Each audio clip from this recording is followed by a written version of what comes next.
گوجری زبان میں اپڈیٹ سنیے۔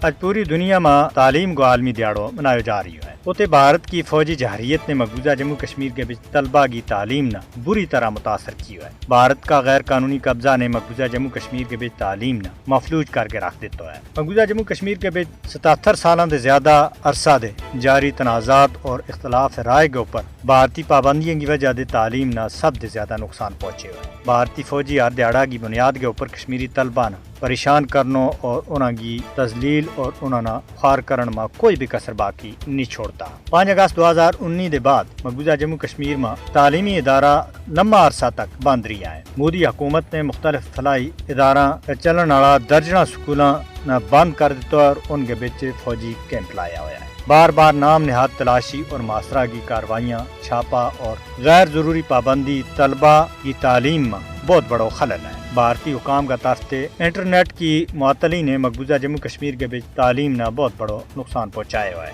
کشمیری طلبہ تعلیم پر کس طرح توجہ دے سکیں جد کہ انہوں کا وطن عزیز میں قتل و غارت گری ایک معمول بن گیا ہے۔ 5 اگست 2019 کے بعد بھارت کا مختلف حصہ دے ہندوتوا دے وابستہ گروپوں کا طرف سے کشمیری طلبہ کے اوپر حملہ کا سینکڑا واقعات رپورٹ ہویا ہے اور ان بھارتی تعلیمی اداروں دے کڈیو جا رہی ہے۔ مودی کی حکومت جموں کشمیر دے ہر کشمیری طالب علم نہ بھارت بالخصوص پاکستان یا کسی دوجا ملک کے بچ اعلیٰ تعلیم حاصل کرن کے واسطے پڑھن دے بھی روک رہی ہے۔ تعلیم میں مسلسل خلل کشمیری طلبہ میں ڈپریشن نہ پیدا کر رہی ہے۔ مقبوضہ جموں کشمیر کے بچ نافذ کی گئی بھارت کی نئی تعلیمی پالیسی RSS کا ہندوتوا نظریات کی عکاس ہے، جس کے ذریعے مسلمانوں دے انہاں کی دینی اہمیت خسی جا رہی ہے اور تعلیمی نظام نہ ہندو تہذیب کے نال جوڑی جا رہی ہے۔ بھارت جان بوجھ کے کشمیری نسل نہ تعلیم اور ترقی دے محروم رکھن کی کوشش کر رہی ہے۔ تعلیم کا عالمی دیہڑا کو یہ تقاضا ہے کہ دنیا کشمیری طلبہ کی حالت زار کے اوپر توجہ دے ہے۔